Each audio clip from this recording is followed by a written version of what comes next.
İyi insan sendromu. Herkesi memnun etmeye çalışmak. Hiç durup şunu düşündün mü? Ben neden hep anlayan tarafım? Neden kırılan hep benim ama yine de özür dileyen de ben oluyorum? Belki de sen farkında olmadan herkesi memnun etmeye çalışan birisin. Bugün konuşacağımız şey tam olarak bu. İyi insan sendromu.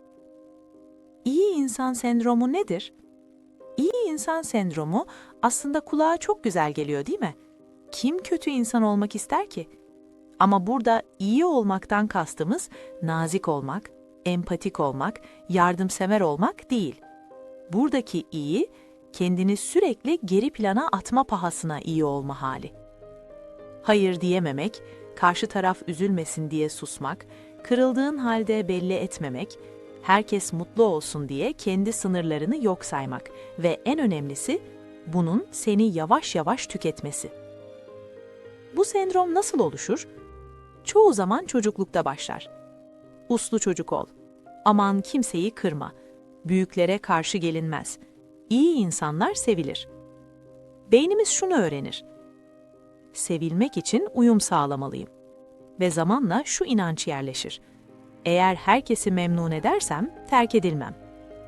Bu yüzden de büyüdüğümüzde ilişkilerde fazla fedakar oluruz. İş hayatında sömürülmeye açık oluruz.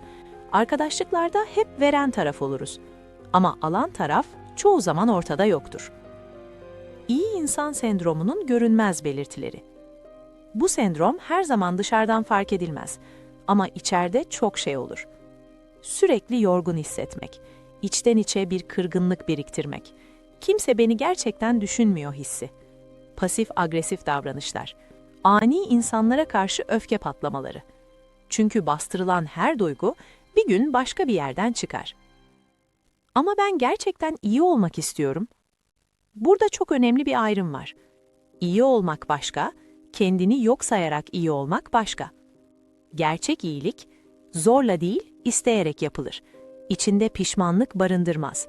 Karşılık beklentisiyle değil, sınırla yapılır. Eğer yaptığın iyilikten sonra içinden şu geçiyorsa, keşke yapmasaydım, orada bir sınır ihlali vardır. Sınır koyamamak, iyi olmak mı? Hayır. Sınır koymak, bencillik değildir, kabalık değildir, sevgisizlik değildir. Sınır koymak şudur. Ben de varım. Ve şunu unutma, sınır koyduğunda giden insanlar, zaten senin sınırların yokken seni sevenlerdi.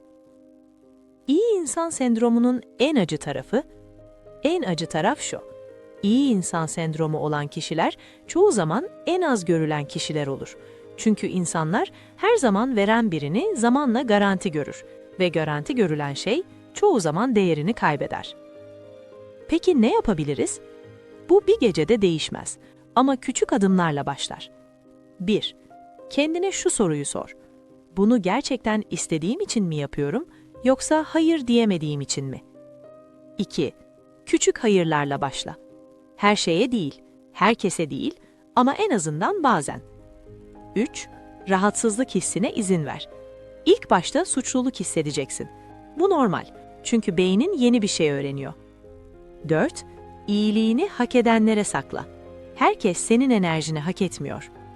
İyi olmak güzeldir ama kendine kötü davranarak iyi olmak bir erdem değil, bir yük.